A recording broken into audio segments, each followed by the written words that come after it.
Selamat pagi anak-anak. Ya, hari ini kita mulai kembali untuk masuk ke materi yang kedua ya. Minggu lalu kita telah belajar materi pelajaran IPA tentang sumber energi. Masih ingat apa itu sumber energi? Ya, sumber energi adalah segala sesuatu yang bisa menghasilkan energi. Dan energi ini penting dalam kehidupan dan membantu kita untuk melakukan pekerjaan. Karena semua aktivitas itu membutuhkan energi. Dan energi pun dibagi menjadi dua, yaitu energi yang terbarukan dan tidak dapat terbarukan. Hari ini kita masuk ke perubahan bentuk energi. Energi bersifat kekal, artinya energi tidak dapat diciptakan maupun dimusnahkan. Selama jutaan tahun, energi hanya berubah bentuk dari satu bentuk ke bentuk lainnya.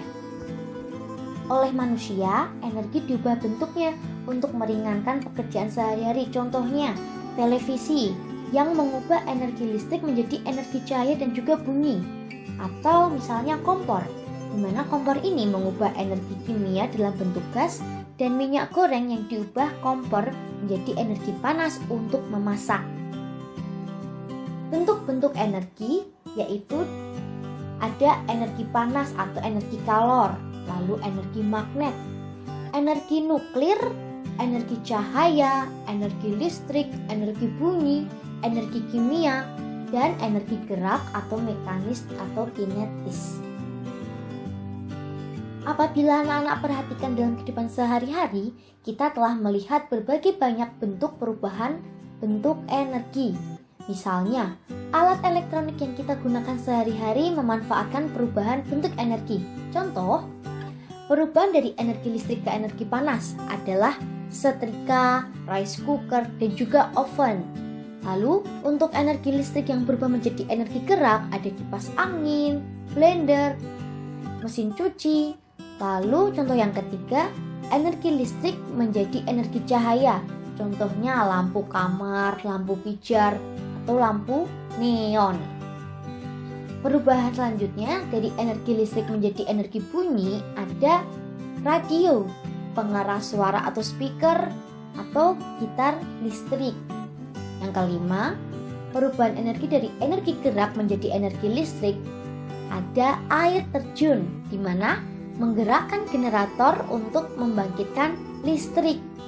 Yang keenam, ada energi kimia berubah menjadi energi listrik. Contohnya nih, baterai dan aki digunakan untuk menyalakan peralatan listrik. Ada juga dalam bentuk jumlah yang besar dinamakan genset. Lalu yang ketujuh, energi kimia diubah menjadi energi gerak. Contohnya, makanan yang dimakan sebagai sumber energi bagi tubuh kita. Itu merupakan contoh-contoh dari perubahan energi dalam kehidupan sehari-hari. Tanpa kita sadari, ternyata kita berdampingan ya dengan energi. Tanpa kita sadari, kehidupan kita dan aktivitas sehari-hari kita sangat berdekatan dengan energi listrik. Energi listrik ini sangat berguna atau menjadi sumber utama dalam menjalankan aktivitas, di mana ini dapat membantu kita memudahkan dalam pekerjaan. Misalnya bisa menghidupkan peralatan listrik di rumah, atau membantu kita dalam proses produksi, dan lain sebagainya. Namun, kita juga perlu hati-hati dalam menggunakan energi listrik, karena dapat menimbulkan bahaya apabila kita tidak menggunakannya dengan baik. Bagaimana cara kita menggunakan energi listrik dengan baik? Contohnya, kita lihat teks petunjuk penggunaan listrik dengan aman. Contohnya, yang pertama, ketika menyalakan dan mematikan peralatan listrik harus dalam kondisi tangan kering, tidak boleh basah. Apabila basah, kita akan tersengat listrik. Yang kedua, tidak mencolokkan banyak steker dalam satu stop kontak. Yang ketiga, memadamkan peralatan listrik setelah digunakan. Apabila sudah selesai dipakai, jangan terus ditancapkan, tetapi langsung dicabut. Yang keempat, tidak meninggalkan peralatan listrik dalam keadaan menyala. Ketika anak-anak berpergian jauh dengan keluarga, jangan pernah meninggalkan peralatan listrik yang masih tertancap pada stop kontak. Karena apabila kita telah berhati-hati dalam menggunakan listrik, kita pun juga telah berkontribusi dalam menghemat energi.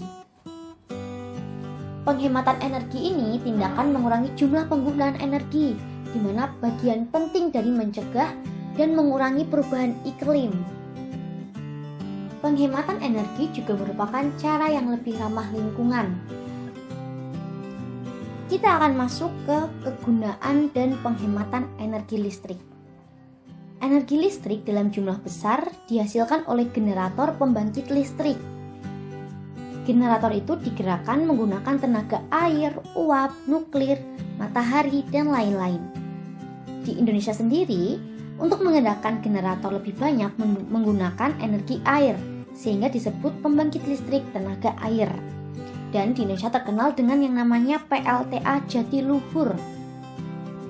Energi yang dihasilkan dari PLTA atau pusat pembangkit listrik kemudian nanti akan disalurkan ke gardu, ke rumah, pabrik, dan gedung-gedung, sehingga mereka bisa menggunakan energi listrik dengan baik. Nah, ini contoh dari gambar generator pembangkit listrik tenaga air. Besar juga ya. Energi listrik atau saluran listrik tidak menutup kemungkinan bahwa energi itu akan mati. Maksudnya, energi itu akan padam seketika atau terjadi konsleting. Nah, kita harus menjaga keselamatan diri kita karena kita hidup berdampingan dengan energi listrik. Dalam menjaga keselamatan diri yang harus diutamakan, yang pertama, jangan menyalakan peralatan listrik di tempat yang lembab atau basah. Kemudian menggunakan alas kaki dari karet setiap kali bekerja dengan peralatan listrik. Nah, kalau misalnya anak-anak melihat para petugas PLN, mereka menggunakan APD lengkap, menggunakan sarung tangan, menggunakan topi, menggunakan sabuk, menggunakan sepatu yang berbahan tebal, supaya mereka menghindari konsleting listrik. Kemudian jika ada peralatan listrik yang rusak, jangan mencoba memperbaikinya sendiri. Mintalah ahli elektronik untuk memperbaikinya. Yang keempat, jangan memasukkan benda-benda logam ke dalam lubang stop kontak. Karena logam itu sifatnya konduktor atau menghantarkan listrik. Lalu, hindari penggunaan steker yang terlalu banyak pada sebuah stop kontak. Jangan sesekali anak-anak memiliki stop kontak lalu dibuat ngecas HP, menonton televisi, kemudian untuk mixer dan yang lainnya dalam satu kontak penuh seperti gambar yang tertera. Itu muatannya berlebih ya, dan bisa mengakibatkan konsleting. Dan hindari kabel yang terkelupas karena dapat menimbulkan sengatan listrik. Bahaya nih, kalian juga harus perhatikan dengan baik ya. Lalu selanjutnya, apabila peralatan listrik mengeluarkan asap atau kalian mencium bau terbakar, segera matikan alat tersebut. Dan untuk kalian yang sering sekali bermain, jangan sesekali bermain layang-layang di dekat kawat listrik, karena bahaya. Paham ya anak-anak? Selain energi yang bersumber dari listrik, manusia menggunakan sumber energi bentuk lain, misalnya minyak tanah, gas, bensin, dan solar. Tentunya minyak tanah dan gas digunakan untuk menyalakan kompor, sedangkan untuk bensin dan solar digunakan untuk bahan bakar kendaraan. Karena kebutuhan energi semakin meningkat dengan bertambahnya pembangunan perumahan, gedung-gedung, dan jalan-jalan, kita perlu menghemat listrik. Dan pada saat ini telah dikembangkan yang namanya energi alternatif. Energi alternatif adalah semua sumber energi yang mampu menggantikan bahan bakar konvensional seperti listrik, bensin, gas, dan lain-lain. Mari kita lihat contoh energi alternatif. Ada panas matahari, angin, hydropower atau air, biomasa, panas bumi, dan etanol. Untuk yang pertama, panas matahari. Sinar cahaya matahari dapat diubah menjadi energi listrik dengan bantuan panel surya. Nah, sekarang sudah dikembangkan. Pada gambar di atas ada namanya mobil listrik. Jadi mobil ini menggunakan listrik untuk bisa berjalan atau bisa digunakan, tidak menggunakan bahan bakar bensin lagi. Sungguh modern ya. Selanjutnya ada angin. Hembusan angin mampu diubah dari energi kinetik dan beralih menjadi energi mekanik yang dihubungkan dengan mesin generator sehingga menghasilkan energi listrik. Di Belanda, penggunaan energi angin digunakan untuk memompa air irigasi pertanian. Lalu hydropower atau air. Energi alternatif ini didapatkan dengan membendung air sungai, lalu mengarahkannya ke pipa air menuju turbin. Energi yang dihasilkan berdasarkan banyaknya air yang jatuh ke turbin.